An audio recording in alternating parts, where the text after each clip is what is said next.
Saudara dan saudara kasih, adakah kehidupan di bulan? Kalau seandainya ada, bagaimana orang itu hidup? Bagaimana ia makan dan minum? Apa yang dilakukannya? Dan terlebih daripada itu, mungkinkah di sana dia bahagia? Saudara dan saudari terkasih, adakah kehidupan di kutub utara atau selatan? Kalau seandainya ada, orang-orang itu hidup seperti apa? Apakah mereka makan dan minum seperti kita? Apakah mereka berkegiatan seperti kita? Apa agama mereka? Apakah mereka sering membuat puji-pujian? Dan kalau seandainya ada juga, apakah mereka berbahagia? Apa yang mereka lakukan sehingga hidupnya berbahagia? Adakah kehidupan di daerah-daerah pedalaman di Indonesia?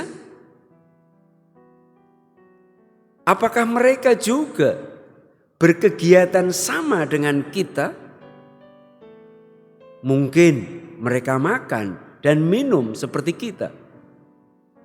Tetapi ketika tidak ada kendaraan, ketika tidak ada mass media, ketika tidak ada gadget, apa yang mereka lakukan sehari-hari? Kehidupan macam apa yang mereka miliki? Dan lebih dari semuanya itu, pertanyaan pasti sampai kepada apakah mereka bisa senang seperti kita? Apakah mereka sedih juga seperti kita? Tapi terutama, apakah mereka bisa bergembira seperti hidup kita? Saudara dan saudara kasih, sebelum ada bukti yang nyata yang dapat kita pahami, umumnya kita tidak percaya bahwa di sana ada kehidupan. Baru setelah ada bukti yang meyakinkan, dapat kita pikirkan sekurang-kurangnya, maka kita percaya bahwa ternyata ada kehidupan yang berbeda dari kehidupan kita di sini. Sama-sama masih di dunia, tetapi kita sudah kesulitan untuk membayangkan kehidupan macam apa itu. Maka tidak usah heran kalau seandainya kita tahu pada saat ini Thomas adalah seorang Yahudi, berarti ia percaya kepada Tuhan. Bahkan Thomas adalah murid Yesus, berarti sudah biasa mendengar pengajaran Yesus.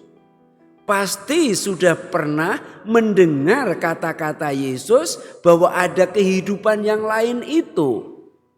Bahkan secara khusus Yesus pernah mengatakan bahwa putra manusia itu akan dibunuh tetapi akan bangkit. Thomas bahkan mungkin pernah melihat juga bagaimana Yesus membangkitkan Lazarus. Hanya memang Lazarus bangkit tetapi kemudian hidup lagi di dunia sama seperti kita. Sehingga Thomas rupanya betul-betul kesulitan.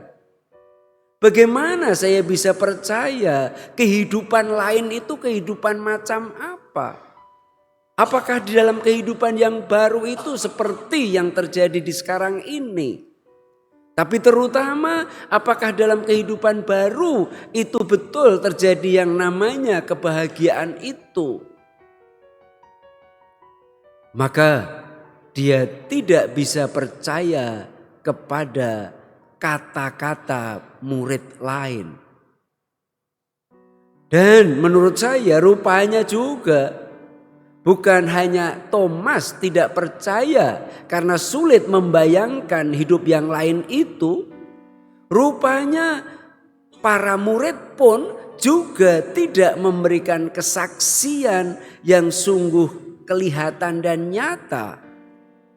Mereka berkata, Yesus datang, Yesus berkata, salam damai, Yesus mengembusi kami, Yesus mengutus kami.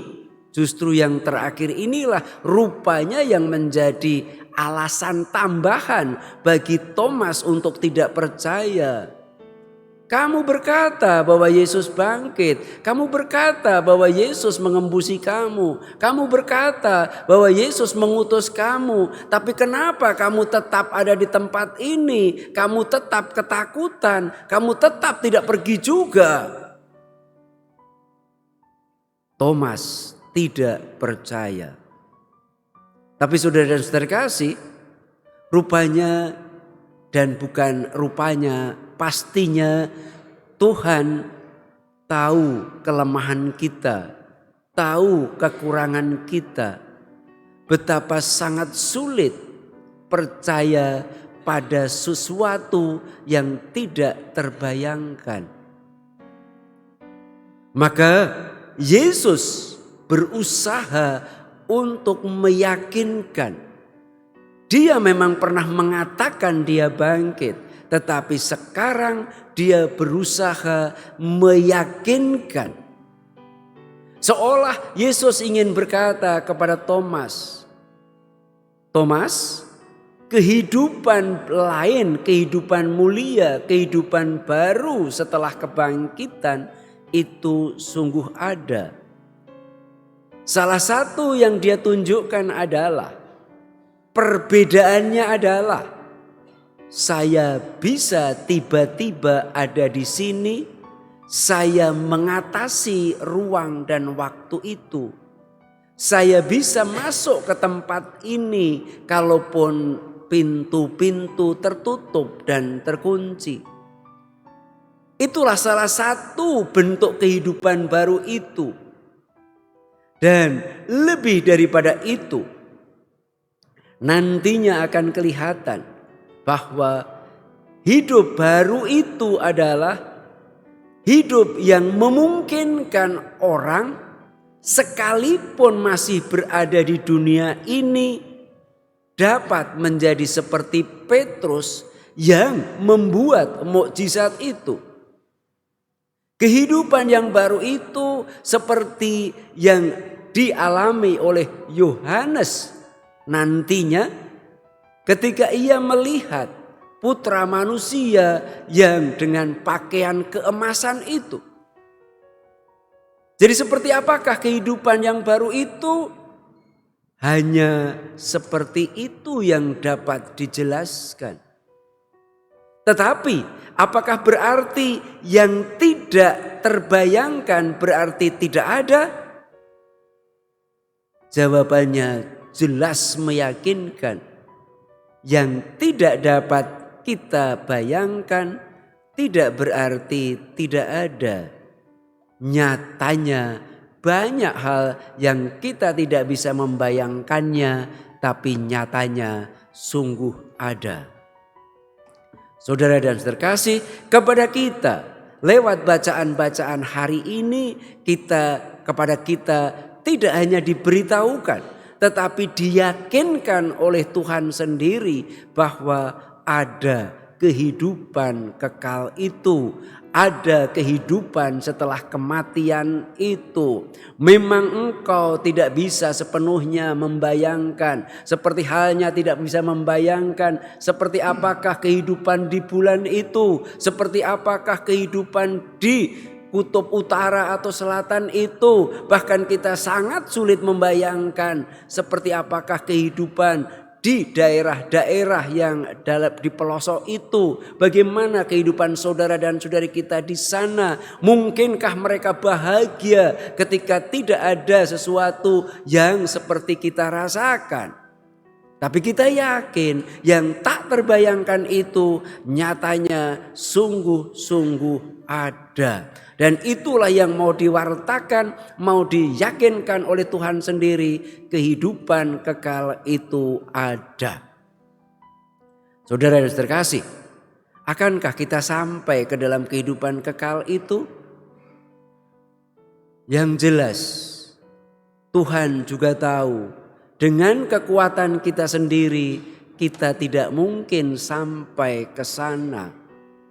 Membayangkan saja sulit, meyakininya saja sulit. Apalagi kemudian kita sampai ke tempat itu. Bagaimana caranya? Tetapi kepada kita sekali lagi juga diyakinkan, memang kalau hanya mengandalkan kekuatanmu sendiri, apalagi juga bersama dengan yang lain sekalipun, tetap tidak mungkin. Tetapi Tuhanlah yang memungkinkannya.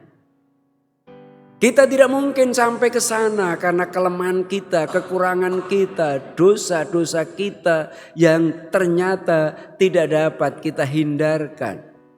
Tetapi Allah berkata, Allah adalah Maha Rahim itu. Maka dalam kredo, dalam syahadat kita percaya kepada pengampunan dosa. Karena Tuhan itu Maha Rahim. Dengan kerahimannya Tuhan dapat membuat kita pantas, kita berhasil masuk ke dalam kehidupan kekal itu. Kerahiman itu semacam apa? Saya mendapat inspirasi dari film The Last Supper. Dalam film itu ditampilkan menurut saya dua tokoh, yakni Petrus dan Yudas Iskariot. Kedua-duanya adalah pengkhianat. Kedua-duanya adalah pendosa besar. Kedua-duanya adalah orang yang melakukan ketidaksetiaan besar. Tetapi yang ingin saya katakan adalah Yudas Iskariot rupanya gagal. Tidak berani percaya bahwa dosanya yang besar itu diampuni. Sehingga dia memilih jalan pintas untuk bunuh diri. Yudas tidak bisa percaya, tidak sampai kepada keyakinan bahwa Allah itu Maha Rahim, bahwa dosanya yang besar itu bisa diampuni Tuhan. Kebalikan dari itu adalah Petrus. Dia yang semula jelas berapi-api, tapi nyatanya dia meninggalkan Yesus juga. Dia yang semula berani berkata, saya siap mati demi engkau. Ternyata dia pergi ngacir menyelamatkan diri. Dia pengkhianat juga. Tetapi dia berani percaya kepada kerahiman itu. Kepada Allah yang Maha Rahim itu. Sehingga ia menyerahkan dirinya. Ia siap untuk mengikuti Kristus.